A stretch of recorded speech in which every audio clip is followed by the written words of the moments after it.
Paul Biya has just been sworn in for another 7-year term. This is a slap in the face of all the Cameroonians, especially the ones that didn't vote for him.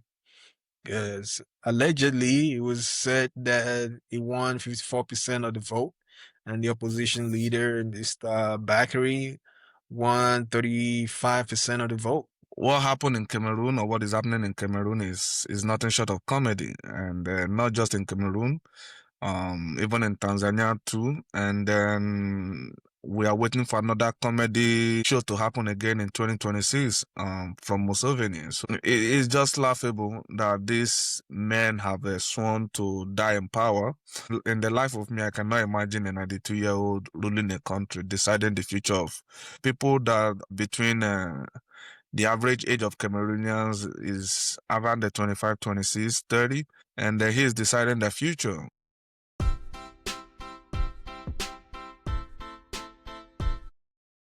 Hello, everyone. Welcome to the YNE podcast. Thank you for joining us. And if you haven't subscribed yet, please go ahead and hit the subscribe button, like, share, and engage us in the comment section. We're talking about people in Cameroon. Paul Biya has just been sworn in for another 7-year term, and this is a slap in the face of all the Cameroonians, especially the ones that didn't vote for him. Because allegedly it was said that he won 54% of the vote, and the opposition leader, Mr. Bakary, won 35% of the vote. Because it took them a long time to count the ballot and report the result, a lot of people had some concerns about the election result. Obviously, the opposition leader in Cameroon had his own reservation about it. He still believes it won in a landslide, and they rigged it in favor of the current president. So the president has been sworn in, and he was there live, being sworn in, and everybody saw him, and a lot of his supporters showed up for him to cheer him on. But it's unfortunate that an under-year-old man will be ruling the people of Cameroon, and nothing is going to change. I remember when they first started the protest, I knew the protest wasn't going to do anything for him. And, we've seen it. The president has been sworn in. No one can take power away from him until he decides to retire or God decides to call him home. What do you think? What happened in Cameroon or what is happening in Cameroon is nothing short of comedy, and not just in Cameroon, even in Tanzania too. And then we are waiting for another comedy show to happen again in 2026 from Museveni. So it's just laughable that these men have sworn to die in power. In the life of me, I cannot imagine a 92-year-old ruling a country, deciding the future of people that between the average age of Cameroonians is around the 25, 26, 30, and he is deciding the future. I am trying so hard to understand what kind of plans and what kind of, policies and governance he would do to set those people up for success. In fact, there are reports that for a very long time, Paul Biya has not been in Cameroon. He's been traversing between France and Switzerland. He basically comes, he's basically for vacation in Cameroon. And I thought when the protest started, especially in Cameroon, I thought they were going to be able to sustain the protest. But obviously, nobody paid them attention. Nobody supported them. Even Nigeria, the big brother, couldn't support them. Couldn't go into Cameroon and tell Biya that he has to leave power because all of them are complicit. It's only a matter of time before Tinubu will start his own. So they couldn't really talk to him. Nobody could talk to him. I think it was only Obasanjo that wrote an open letter to him. And it looks like he fell on deaf ear. But I think these African leaders, they should know when to step away when the ovation is no longer loud, when people are no longer cheering for them. I think they should know when to exit the stage. In fact, I was talking to my brother this evening. He was basically, in fact, I thought I have a very strong opinion or strong stand against these African leaders. In fact, he is more extreme than I thought I am, and he's actually advocating for our colonial masters to come back because in his mind, he's thinking that we are not really grown enough to be on our own because If you look across Africa, you see everything that is going on with the leadership. I think I'm even embarrassed to agree with him that we are not ripe enough or mature enough to, to stand on our own. And it does look like they should come back and decolonize us again, because the madness that is going on with these our leaders is just laughable. Look at Equatorial Guinea. The father is the president, the son is the vice president. Where does that happen? In America, people think that Trump is crazy, and if you think Trump is crazy, go to Africa and see the madness that is going on there. And it's just laughable. I don't even know, I don't have the right word to describe or to qualify what is going on there. Especially with, is even more laughable that people actually voted for Biya. And what kind of election takes about 3 weeks to count? In fact, if you are taking 3 weeks to count an election result, you are just giving people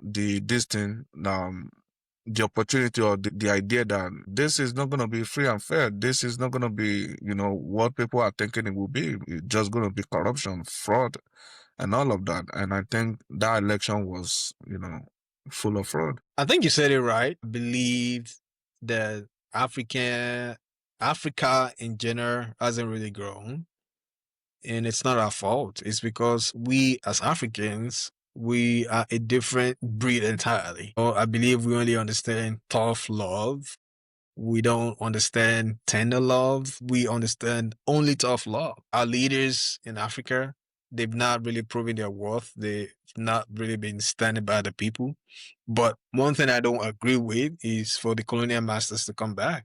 I just believe we need to find a better system that will hold our people accountable. Obviously, we don't have any regard for laws in our country, especially in Nigeria. Most Nigerians, when they get to Nigeria, they act differently than when they travel overseas to another man's country. They follow the law in another man's country. They ride the train in another man's country. They do everything, cross their eyes, dot their T's, and they do everything they've been asked to do. But let them come back to Nigeria and ask them to do the same thing. You hear, you don't know who I am. You don't know my last name. Have you not seen me before? Yeah, we're just a different breed in general. Whichever part of Africa you're from, I believe we all have different mentality. We believe the rule doesn't really apply to us. But when we go to another man's country, we follow their own law. But to follow our own law, we think it's beneath us. So I think it's just about individual responsibility and also finding a system that will work better for us as Africans. Again, rule of law means nothing to our leaders. If they want to break the law, they'll break it in broad daylight. There's not going to be any repercussion for that. There's not going to be any accountability for that. So once we have a tough leader, I'm not really advocating for a military ruler, but we need a tough leader that will hold the people accountable, hold themselves accountable, and make sure that they're truly caring for the people and not just for themselves. Until then, we're not going to see any significant change in our leadership, in our economy, and in our people in general. Yeah, I agree with you. Basically, they always first start with the institution. They will just weaken the institution. And once they are done weakening the institution cannot stand again. Then, the next stage is to start carrying out their atrocities. In Nigeria, you can't tell me that there is anything like court. There is no court in Nigeria. If you have money, you get justice. If you don't have money, forget about it. Now we are doing a popularity contest. We are trying to, to determine who is being killed more in Nigeria when the killers are are walking the street. When even in Buhari's administration, not this administration, I haven't seen this administration do it. But in Buhari's administration, they were basically sowing a should be for them, giving them wives, killers, known killers, people that have killed people that have raised the whole community, people that have chased the whole community out of their ancestral land, people that have killed an entire family. They basically was conducting a mass wedding for them, and sowing a should be for them, reintegrating them back into the society. A lot of them find their way back into our security outfit. A lot of them join the military. Some of them join the police. Some of them join the Air Force. Known killers. We are rehabilitating known killers. In fact, I think the only country I've only spent my life in two countries, Nigeria and this country. I have never seen in this country where they leave criminals to roam the streets. Yeah, somebody could commit crime and not be caught, but once you are caught, you are put behind bars. A lot of them get football numbers, 40 years, 100 years. Some of them get like 300 years without the possibility of parole, even though they know that the person will not live up to 75 years. But in Nigeria, we rehabilitate them, we put them back into the society, we give them wives. We do all manner of things. We take selfie with them. We engage with them. We invite them to wedding. It's just crazy. Let me go back to Cameroon. For that country to regain the trust of the people, not just in Cameroon, I think across Africa, massive revolution needs to happen. I don't want to advocate for extrajudicial killing, but if that is what is needed to bring the continent back, to reset the continent, I think it's a welcome development. Talking about the Cameroonian president, a 92-year-old man, you don't expect him to work 8 hours a day. You don't expect him to work 40 hours a week. He doesn't even have the energy to maybe hold a pen and sign a document. He's probably being delegated to someone else to do most of the job, which is unfortunate. And it's promised unity, it's promised stability, it's promised, prioritize women and youth and to fight terrorism in the country. Something he hasn't been able to achieve in 44 years. Is that what he's gonna do in the next 7 years? It's just so unfortunate that the Kabar that is leading this man on, that they're putting his face out there. They're not really thinking about the people. And the EU, AU, UN, they've come out and condemned the violent crackdown on the protesters. But when they were rigging the elections, you didn't hear anything from the AU. You didn't hear anything from the international community. And I understand that they don't want to interfere in the country's election process. But at the same time, when you see a daylight robbery, you need to be able to call it out and not just give it a silent treatment. And a 2-year-old man does not have the energy to do the work of a president, no matter how small the population of the country is. It still requires a lot of planning, a lot of strategizing, having good people in place. But it looks like the man is not in control of power. It's just there as the figurehead, and the people that are behind power are going to continue ruling. And unfortunately, the Cameroonians are going to be at the brunt. Yeah, I mean, why would you expect? Why are you? I think your expectation is too high. Lower your expectation. Why are you expecting EU to to say something? They are they are the biggest beneficiary of the fraud. They go in there, take their resources, they pet Biya. They allow him to stay in Switzerland. They allow him to stay in France. And in return, he gives them access to the mineral. You are expecting too much from the EU. They will not say anything. And for US, unless their interest is threatened, they won't say anything. That is another dimension of the world politics. Unless their interest is directly threatened, you will not hear them raise a dust. Biya has been there for 40 something years. Nobody's saying anything. Museveni getting to 42 years. Nobody's saying anything because he's not threatening their interest. Look at Equatorial Guinea. They has a massive oil reserve because the US, EU, their interest is not threatened. Nobody's saying anything. If he likes, he can actually appoint his daughter as the Chief Justice of the nation. Nobody will say anything. So I think me and you, we are expecting too much from these international organizations because there is always something in it for them. So long they are getting their cut, they are getting their share, their interest is not being threatened, their whatever business interest is not being threatened, they will always turn a blind eye to it. And that's the same argument that a lot of people are making with regards to Trump's military action against the terrorists in Nigeria.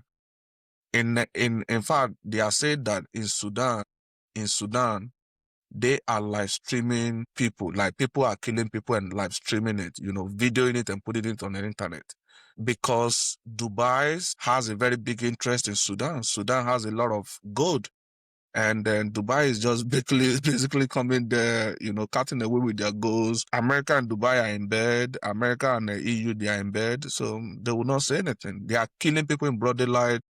They will live stream it, video it, put it on the internet. If you go on TikTok, you will see a lot of footage out there where they are basically hanging people and killing people. They themselves are killing people.